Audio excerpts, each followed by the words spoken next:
오늘 이 시간 우리에게 주시는 하나님의 말씀 마가복음 5장 35절에서 43절의 말씀이 되겠습니다. 마가복음 5장 35절로부터 43절의 말씀이 되겠습니다. 35절로부터 43절에 있는 말씀 한 목소리로 합독하시겠습니다.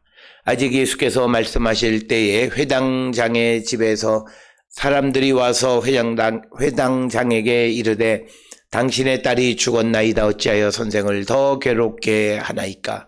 예수께서 그 하는 말을 곁에서 들으시고 회당장에게 이르시되 두려워하지 말고 믿기만 하라 하시고 베드로와 야고보와 야고보의 형제 요한 외에 아무도 따라옴을 허락하지 아니하시고 회당장의 집에 함께 가서 떠드는 것과 사람들이 울며 심히 통곡함을 보시고 들어가서 그들에게 이르시되 너희가 어찌하여 떠들며 우느냐? 이 아이가 죽은 것이 아니라 잔다 하시니 그들이 비웃더라. 예수께서 그들을 다 내보내신 후에 아이의 부모와 또 자기와 함께한 자들을 데리시고 아이 있는 곳에 들어가서 그 아이의 손을 잡고 이르시되 달리다쿰 하시니 번역하면 곧 내가 너에게 말하노니 소녀야 일어나라 하심이라. 소녀가 곧 일어나 걸으니 나이가 12살이라 사람들이 곧 크게 놀라거늘 예수께서 이 일을 아무도 알지 못하게 하라고 그들을 많이 경계하시고 이에 소녀에게 먹을 것을 주라 하시니라. 아멘. 오늘 우리가 함께 읽은 마가복음 5장 35절로부터 43절에 있는 말씀은 이제 마가복음 5장 21절로부터 43절까지에 들어있는 두 이야기 가운데 회당장 야이로의 딸, 죽은 야이로의 딸을 다시 살리시는 이야기와 그리고 그 야이로의 집으로 가는 가운데에 12해 된 혈루증을 앓는 여인의 병을 고치는 두 가지 이야기 가운데 오늘 주시는 35절로부터 43절은 이제 12년 된 혈루증을 앓는 여인의 병을 고치신 후에 이제 다시 야이로의 집으로 향하는 가운데에서 이제 그 집에서 일하는 사람이 와서 회당장에게 야이로에게 말하기를 당신의 딸이 죽었다. 그래서 그러니까 35절에서 이제 선생님을 더 괴롭혀서 무엇 하겠느냐. 그러니까 예수님하고 더 갈 이유가 없다. 이렇게 이야기합니다. 그때 36절에서 예수님께서 그 회당장에게 야이로에게 하시는 말씀이 두려워 말고 믿기만 하라 이렇게 말씀하시는 이야기가 되겠습니다. 특별히 오늘 주시는 본문의 말씀에서 두 사람, 특히 오늘 주시는 본문의 회당장 야이로의 경우나 그리고 25절로부터 34절까지 해서 예수님이 고쳐주신 12해 된 혈루증을 앓는 여자의 경우 이 두 사람의 특징은 절망, 즉 인간의 어떤 희망이 없는 상태에 있는 사람들에 관한 이야기입니다. 특별히 마가복음 5장 26절에서 12해 혈루증을 앓는 여인에 대해서 무엇라 말하고 있냐면 그 많은 의사에게 많은 괴로움을 받았고 가진 것도 다 허비하였으되 아무 효험이 없고 도리어 더 중하여졌던 차에 그래서 12해 혈루증을 앓는 여인에게 이제 희망이 없다라고 하는 거죠. 희망이 없는 상황. 그 다음에 오늘 주시는 본문에서 이제 21절로부터 이야기가 시작될 때에는 회당장 야이로가 예수님에게 내 어린 딸이 죽게 되었다 이렇게 얘기해요. 아직 죽음의 직전은 아니었을 때 예수님을 만났습니다. 그래서 예수님을 모시고 자기의 집으로 가던 도중에 예수님께서 12해 되어진 야이로 혈루증 여인을 고쳐주신 후에 다시 발걸음을 재촉하는 가운데 35절에서 회당장의 집에 있는 사람이 와서 이제 딸이 죽었다라고 하는 거예요. 그러면서 어찌하여 선생을 더 괴롭게 하느냐라고 하는 이 말의 의미는 이제는 다른 희망이 없다라고 하는 뜻입니다. 그래서 이 회당장 야이로의 이야기나 12해 된 혈루증을 앓는 여인의 이야기의 가장 큰 특징은 인간의 절망 가운데 있는 사람들입니다. 그 사람들에게 이제 하나님께서 예수께서 그들의 문제를 해결해 주시는데 35절에서 이 회당장의 집에서 사람이 와서 당신의 딸이 죽었나이다. 어찌하여 선생을 더 괴롭게 하느냐.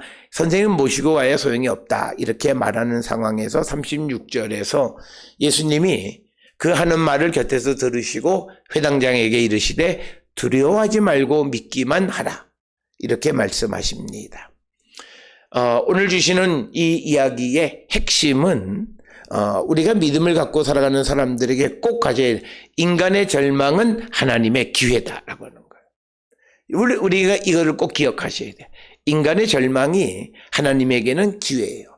그러면 이 하나님의 기회가 어떤 사람들에게 제공되어지는가라고 하는 것, 그것은 36절입니다. 두려움 없는 믿음입니다. 그래서 오늘 주시는 본문의 36절에서 두려워하지 말고 믿기만 하라라고 야이로에게 그 믿음을 요구하시는 겁니다. 특별히 이 야이로에게는 특별한 경험이 있었습니다. 예수님을 만나서 예수님을 모시고 가던 중에 이제 12해 된 혈루증 여인의 병을 낫게 하시는 그 주님의 능력을 막 목도한 상황입니다. 그래서 불가능하고 이제 희망이 없는 절망 속에 있는 여인의 병을 고쳐주시는 예수님을 만난 자가 자기의 딸이 죽었다라고 하는 아주 끔찍한 소식을 들은 다음 그가 가져야 될 자세는 두려워 말고 믿는 그 믿음을 가지라고 요구하십니다.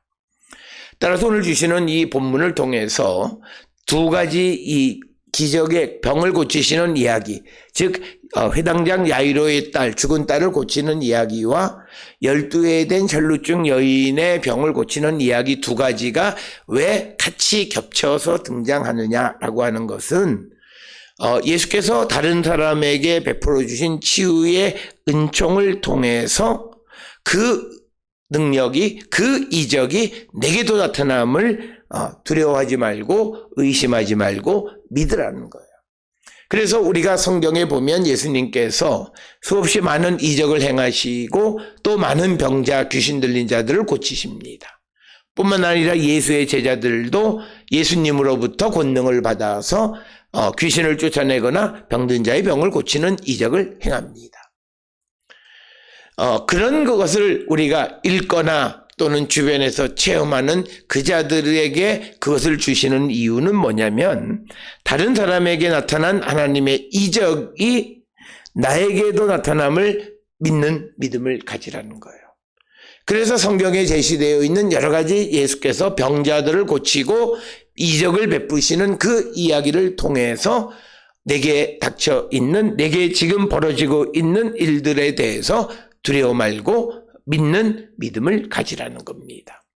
특별히 두려워하지 말고 믿기만 하라고 하는 것은 하나님과 나 사이에 가장 순수한 믿음이고 이것이 온전한 믿음입니다.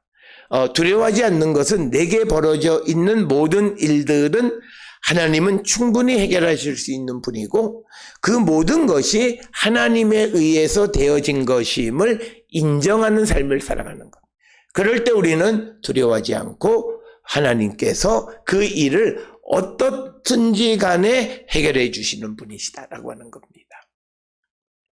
그래서 오늘 주시는 본문을 통해서 우리가 세상을 살아가면서 환경 또는 어떤 사람 또는 어떤 일 이런 것들을 두려워하지는 않는가 한 번쯤 돌아보셔야 돼요.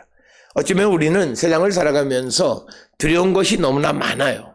내 주변에 있는 그런 것들, 그리고 권력, 힘, 그리고 또 나를 음모하는 또 음모자들, 뭐 여러 가지 또 사건, 사고 이런 것들. 그런데 우리가 이런 불확실하고 두려운 일들이 많은 가운데 두려워하지 않을 수 있는 것은 하나님에 대한 온전한 믿음밖에는 없다라고 하는 겁니다. 그래서 우리에게 왜 부활의 신앙이 중요하냐면, 왜 우리가 이런 여러 가지 위험 요소가 많은 가운데에서도 두려워하지 않고 기쁨을 가질 수 있는 가장 큰 것은 주님의 부활의 신앙을 갖는 거고, 바로 주님이 우리에게 있는 모든 죽음의 권세를 물리쳤을 뿐만 아니라 어둠의 권세를 몰아내시고 우리에게 빛을 주시는 분이라는 것을 확실히 믿는 믿음이 있을 때 우리는 두려움이 없는 삶을 살아갑니다.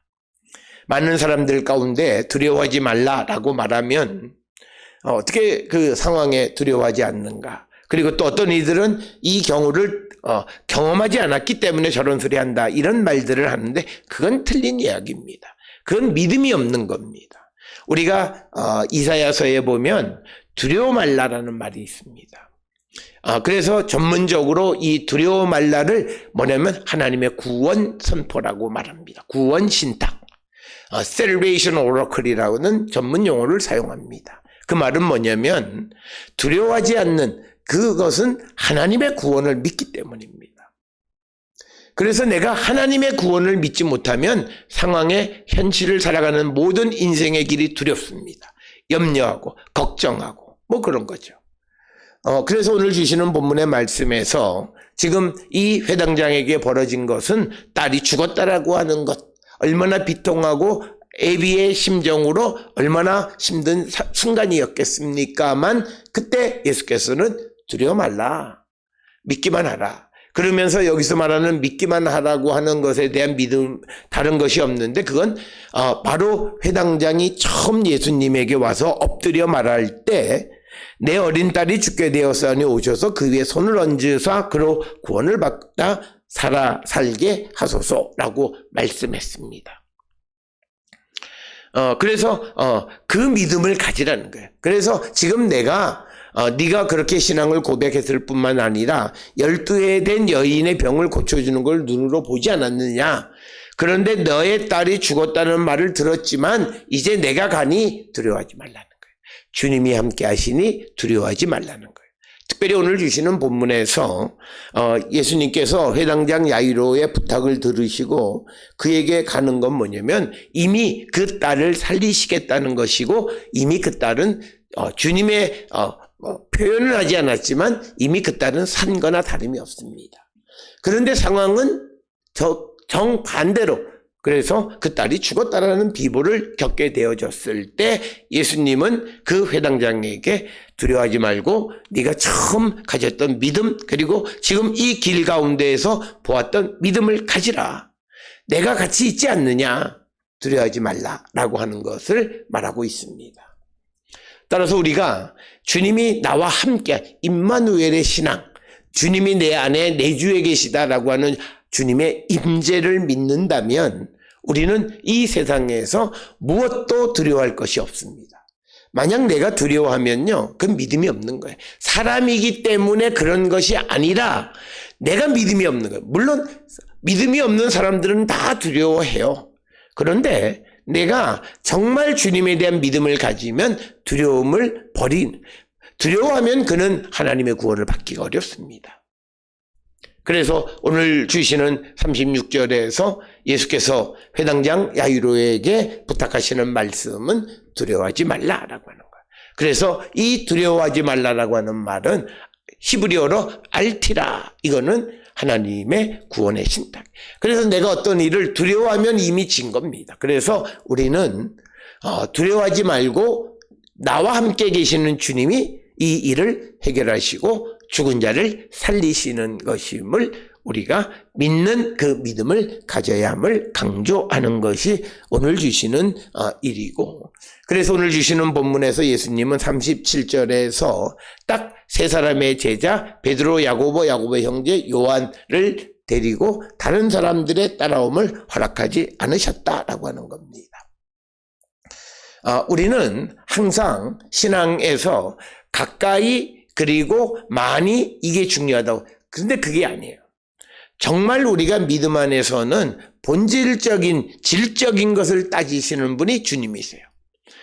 주님이 원하시는 삶의 가치는 크다, 많다, 외형적인 모습이 아니라 내적인, 질적인 면을 따지는 거예요. 그래서 오늘 주시는 본문에도 많은 사람들을 데리고 가서 그게 아니라 딱 세 사람, 베드로, 야고보의 형제, 요한 외에는 따라오는 것을 허락하지 않았다는. 왜냐하면 믿지 않고 따라오는 사람들은 아무 도움도 되지 않고 오히려 부담스럽고 그러기 쉽습니다. 따라서 우리가 세상을 살아갈 때에도 많은 사람이 기도해 주는 것도 중요하지만 그때 많은 사람이 기도해 주는 것이 중요한 것은 그들의 믿음이 질적으로 좋은 사람들이어야 돼요. 그렇지 않은 사람들이면 별로 좋은 것이 아니에요. 예를 들어서 오늘 주시는 이 본문에서도 이제 이 야이로의 집에 가니까 사람들이 떠들고 심히 울고 심히 통곡하는 것을 보시고 예수님이 어찌해서 떠들고 우냐, 이 아이는 죽은 것이 아니라 잔다 이렇게 얘기하니까 비웃어요. 마찬가지로 우리가 누구를 위해서 기도할 때 그것에 대한 두려움 없는 믿음을 갖고 기도하는 사람이 아니라면, 비웃는 사람이라면 한 떼거리가 우르륵 몰려가는 것은 그렇게 중요한 일이 아니고 그런 대중 많은 사람의 수가 중요한 것이 아니다라는 거예요. 성경이 우리에게 가르쳐주는 가치관은 질적인 것입니다. 그래서 오늘 주시는 본문의 말씀에서 예수님도 베드로, 야고보의 형제 요한 외에는 아무도 따라옴을 허락하지 않으셨다라고 하는 거예요. 우리가 이 광경에서 예수님이 야이로의 집으로 갈 때 많은 사람이 따름으로 막 무리들이 밀고 밀치고 하는, 그래서 누가 예수님의 옷에 손을 댔는지 알기 그런 많은 사람이 있었지만 그 대중 다가 필요하지 않았다는 거예요. 정말 두려워하지 않고 믿을 수 있는, 물론 베드로나 야고보나 요한과 같은 사람들도 부족하지만 그러나 당시 예수님 곁에 있는 그래도 믿을 만한 신실한 제자 세 사람만 데리고 가셨다라고 하는 거예요. 그래서 우리가 항상 생각할 때 많은 사람이 기도해 주는 것이 좋은 것이 아니라 질적인 사람, 하나님과 관계가 온전하고 정말 두려워하지 않고 믿음을 가진 사람의 기도, 한 사람의 기도라도 족한 겁니다.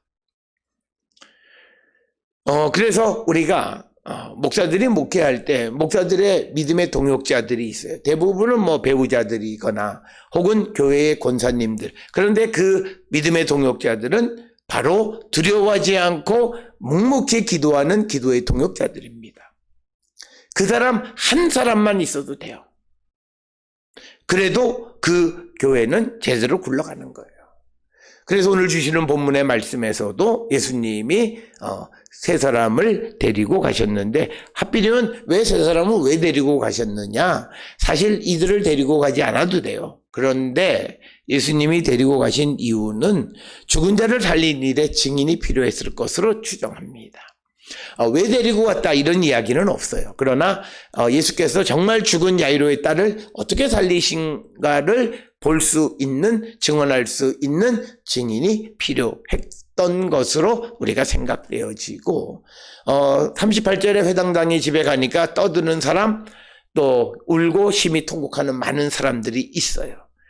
그래서 예수님은 이 아이가 죽은 것이 아니라 잔다 이렇게 말씀하신 것은 이미 앞에서 말씀드렸듯이 예수님이 야이로와 같이 야이로의 집으로 가고자 했을 때 이미 이 소녀는 살아날 수밖에 없어요.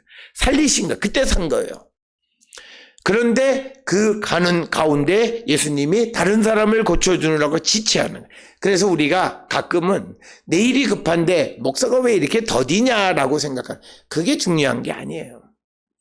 이미 이 야이로의 딸을 살리신 것은 야이로의 그 부탁을 받고 길을 떠난 그 예수님의 택함, 선택, 그 순간 이 아이는 산 것이고, 그렇기 때문에 39절에서 예수님은 죽어서 사람들이 통곡하는 장례식장의 상가에 와가지고 아이가 잔다 이렇게 말씀하시는 겁니다. 그래서 우리는 내가 아무리 나의 일이 바쁜데 누군가의 다른 사람을 위해서 다른 사람에게 선을 행하는 일을 우리가 막으면 안 돼요. 특별히 교회에 어떤 힘 있는 사람들은 용납 못해요. 우리 집에 급한 일이 있고 우리 집에 누가 아픈데 목사님이 다른 어떤 먼저 약속되어진 선약이 있는 사람의 병을 고치거나 이런 것들 이해 못하는 사람들. 그런데 그건 잘못된 믿음이에요. 주님은 주님이 그 원하시는 일을 하시고 또 고통 속에 있는 사람들을 위로하시는 분이세요.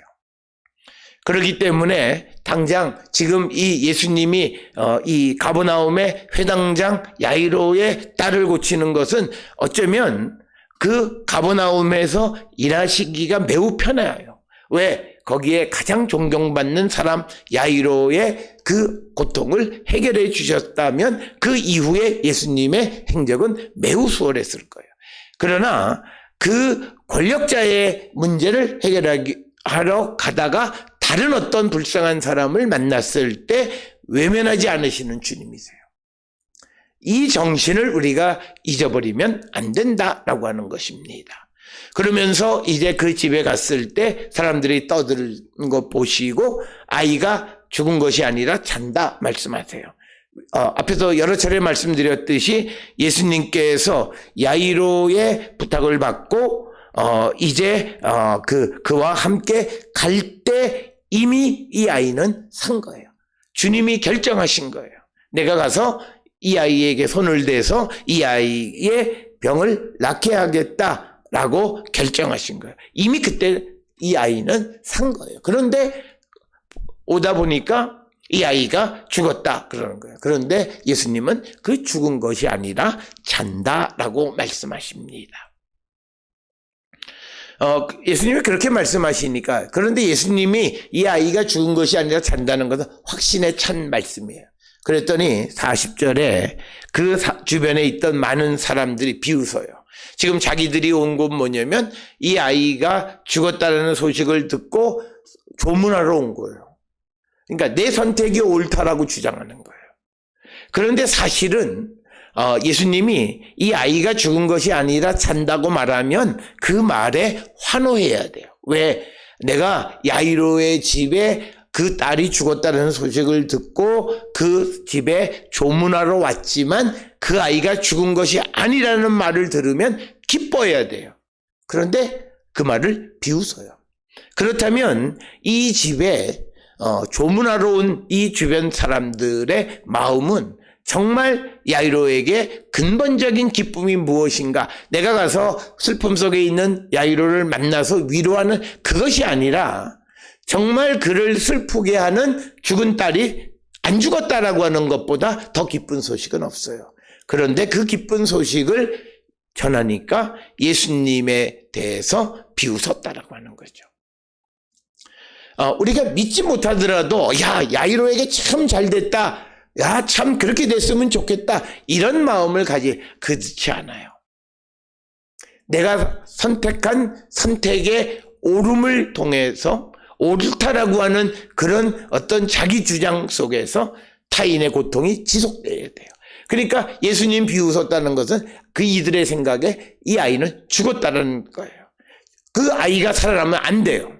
왜? 자기들이 이제 비웃었고 비웃은 것이 정당하다라고 하는 것을 보여주려면 이 아이는 일어나면 안 되는 거예요. 그래서 오늘 주시는 38절, 39절, 40절에 회당장 집에서 떠드는 사람, 울고 심히 통곡하는 이 사람들이 정말 야이로를 위해서 위로하기 위해서 온 자는 아니다라고 하는 거예요.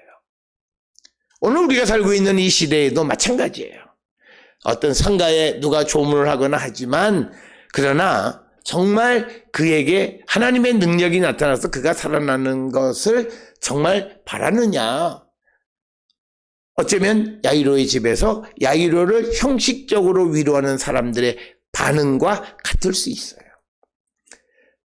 죽은 게 아니고 잔다라고 말했을 때 환호하지 않고 그 말을 하는 예수님을 비웃는 그런 모습은 정말 야이로를 위로하는 위로자들의 모습은 아니다라고 하는 것을 우리는 꼭 기억을 하셔야 됩니다.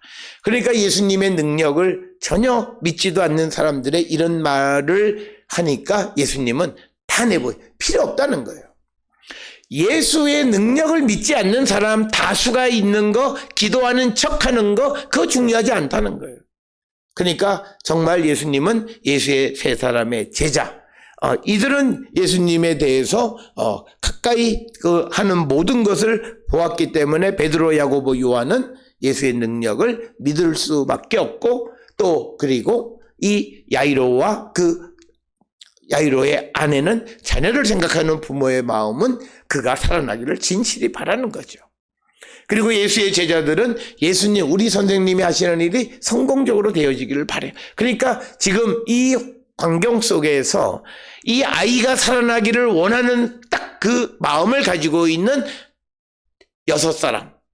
하나는 예수님은 정말 그 아이를 불쌍히 여겨서 살려주시는 거고, 그리고 예수님의 제자인 베드로나 야고보나 요한은 우리 선생님의 하시는 일이 성공적으로 맞춰져야 됨을 바라는 사람들이고, 그래서 4사람, 여기에다가 이 야이로와 그 아내 2사람, 6명은 정말 이 아이가 살아나기를 바라는 사람이었습니다. 그런 진실된 마음을 가지고 있는 자들만 데리고 가신다. 그래서 우리는 어떤 일에 세를 과시하는 사람들을 데리고, 요즘 선거 때 보면 세를 과시하잖아요. 그래서 돈 주고 사람도 사오고 그러니까 어떤 경우에는 돈 주고 돈 받고 일을 해주고 찍기는 다른 사람 찍고 이런 일도 있다고 하지 않습니까? 그래서 오늘 주시는 이 본문의 말씀에서 정말 이 회당장의 집에 많은 사람이 모여 있지만 진심으로 아이가 살아나는 것을 바라는 사람은 딱 6명뿐이었다는 거죠. 그리고 그 야이로를 위로하러 온 상가에 온 사람들은 자기들은 상가에 통곡하고 위로하러 왔기 때문에 그 아이가 살아나는 것을 원치도 않았다는 거예요. 그래서 예수님이 아이 죽은 거 아니다 그랬을 때 환호하고 관심을 보이고 그렇게 되기를 바라는 것이 되어야 되는데, 그게 아니라 예수님을 비웃었다라고 하는 거예요. 오늘 우리의 모습도 내가 한 선택이 맞아야 하기 때문에 다른 사람에게 고통이 지속되기를 바라는 마음이 우리에게 있지 않나 한번 깊이 생각해 보셔야 됩니다. 그러자 예수님이 이제 그 아이의 손을 잡고 말씀하여 달리다 쿰 하는 것. 이 달리다 쿰은 아람어입니다. 소녀여 일어나라, 이런 말씀입니다. 그래서 예수님의 권세로 누워있는 그 자를 일으켜 세우십니다. 그랬더니 42절에 소녀가 곧 일어나 걸으니 나이가 12살이라 사람들이 곧 크게 놀라고 놀라거늘. 그래서 모든 사람들이 놀랬다라고 하는 거죠. 그래서 오늘 주시는 본문에 보면 예수님이 일어나라 난리다 쿰 했을 때 소녀가 일어나. 그러니까 창조는 순종이에요. 우리가 창세기에 보면 하나님께서 말씀하시니 그대로 되었더라. 말씀대로 되었더라. 순종이에요. 순종할 때, 하나님에게 순종할 때 새로운 창조가 나타납니다. 그래서 43절에 예수께서 이 일을 아무도 알지 못하게 하라고 그들에게 많이 경계하시고 이 소녀에게 먹을 것을 주라 하십니다. 먹을 것을 주라고 하는 것은 사람들이 또 이 아이가 살아난 것에 대해서 혼령이 살아났다는 둥 이렇게 그 아이의 살아남을 믿지 못하는 사람들이 있을 수 있기 때문에 이 아이에게 먹을 것을 주라고 말씀하시는 이야기가 오늘 주시는 본문의 이야기가 되겠습니다. 오늘 주시는 본문을 통해서 특별히 마가복음 5장 21절로 43절에 죽은 야이로의 딸을 일으켜 세우시는 이야기나 12해 동안 혈루증을 앓던 여인의 병을 고쳐주시는 이야기, 모두가 인간의 절망이 하나님의 어떤 기회가 되어지는 것을 보여주고 있고, 이것은 예수께서는 불가능한 것을 가능하게 하시는 것, 그걸 믿는 것이 믿음이라는 거예요. 그래서 오늘 우리가 살고 있는 이 시대의 믿음이라는 것이 계산해보고 믿는 믿음은 믿음이 아닙니다. 우리가 믿음의 행위는 개선하지 않는 거예요. 그 개선하지 않아도 내게 부족함을 채우시는 하나님의 은혜를, 손길을 체험할 수 있다는 거예요. 그래서 우리가 많은 선인들이 말하기를 지금 내가 누구를 도울 수 있는데 돕지 않는 것이 하나님 앞에 죄라는 거예요. 그러니까 사람들이 못 돕는 것은 여러 가지 생각이 있기 때문이에요. 그런데 내가 지금 남을 도울 수 있는데 돕지 않는 것이 하나님 앞에 죄악이라고 할 정도로 우리가 하나님 앞에 불가능한 일을 행하면 하나님은 우리에게 불가능한 것을 가능하게 하시는 능력을 보여주시는 분이시다. 그래서 오늘 주시는 두려워하지 않고 믿기만 할 때 하나님의 회복의 기회를 얻게 되어지는 거고, 우리도 세상을 살아갈 때 절망 속에서 두려워하지 않고 믿기만 할 때 하나님이 주시는 회복의 기회와 부흥의 기회를 얻게 되어짐을 믿고 나가는 성도가 되어야 함을 가르쳐 주시는 것이 오늘 우리에게 주시는 말씀이 되겠습니다. 오늘 주시는 본문의 말씀을 통해서 우리의 믿음을 돌아보면서 우리의 믿음이 이런 믿음이 되어야 합니다. 두려워하지 않고 믿기만 하는, 그래서 행동으로 옮기는 실천적인 삶을 살아가는 거룩한 성도가 될 때 우리에게는 신앙의 신비가 나타나게 됩니다. 오늘도 우리가 세상을 살아가면서 이 믿음으로 하나님의 말씀에 순종하는 삶을 살기로 결단하는 우리 모두가 될 수 있기를 주의 이름으로 축원합니다.